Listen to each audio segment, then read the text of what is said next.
आज की 10 बड़ी खबरें। दिसंबर 2025 में पाकिस्तान ने चावल निर्यात के मोर्चे पर बड़ा उछाल दर्ज किया है। पाकिस्तान के राइस एक्सपोर्ट्स में 14% की बढ़ोतरी हुई, जिसमें बासमती चावल की शिपमेंट 50% से ज्यादा बढ़ी।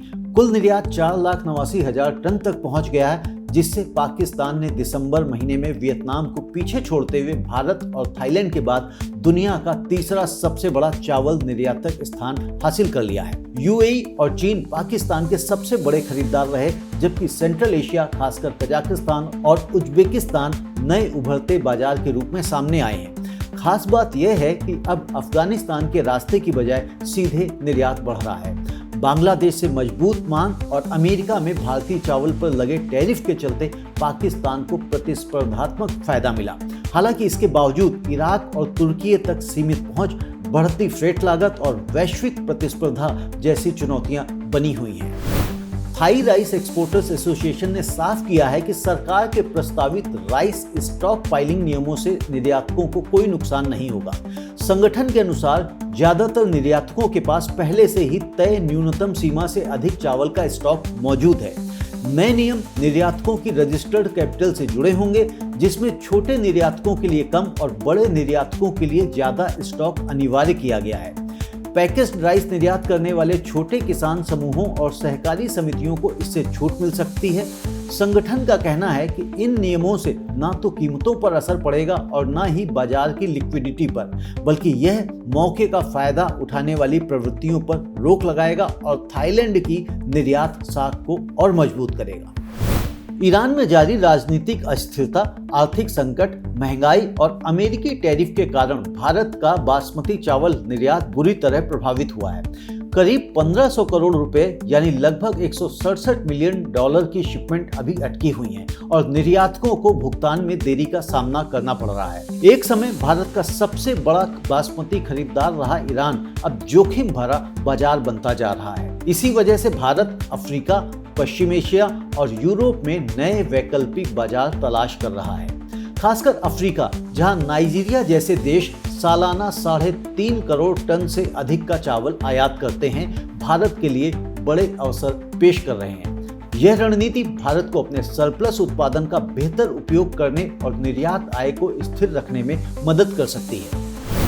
चीन ने क्यूबा को आपातकालीन खाद्य सहायता के तहत 30,000 टन चावल की आपूर्ति शुरू कर दी है।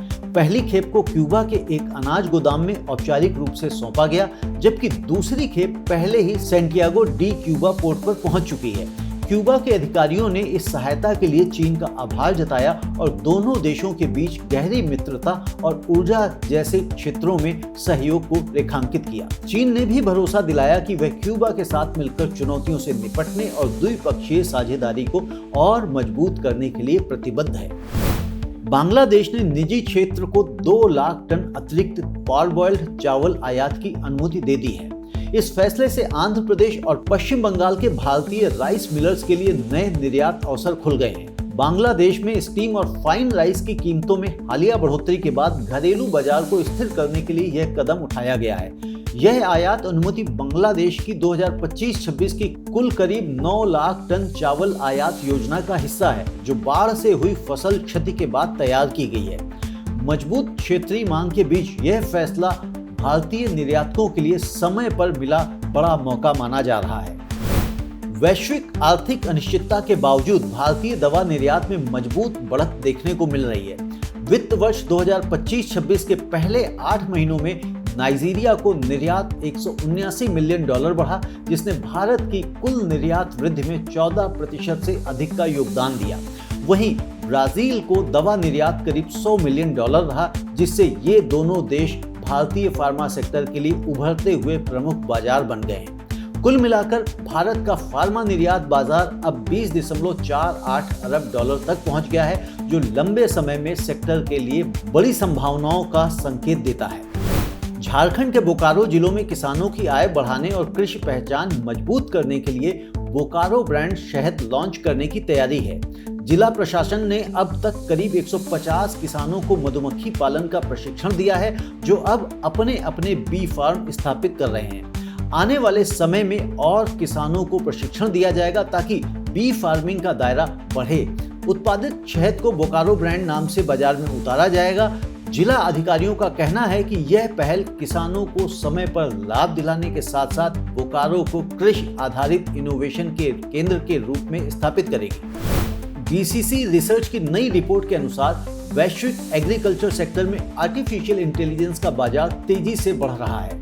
यह बाजार 2025 में करीब 2.8 अरब डॉलर से बढ़कर 2030 तक 8.5 अरब डॉलर तक पहुंचने का अनुमान है, यानी 25.1% की वार्षिक वृद्धि दर। Machine learning, computer vision, drone analytics और प्रिसीजन फार्मिंग जैसी तकनीकें किसानों को उत्पादन बढ़ाने, लागत घटाने और रियल टाइम फैसले लेने में मदद कर रही हैं। बढ़ती मजदूरी लागत, श्रम की कमी और ड्रोन आधारित कीट व खरपतवार नियंत्रण जैसे समाधान इस ग्रोथ को और तेज कर रहे हैं। रिपोर्ट के मुताबिक सॉफ्टवेयर सेगमेंट सबसे आगे रहेगा और फिलहाल नॉर्थ अमेरिका इस बाजार में सबसे बड़ा हिस्सा रखता है।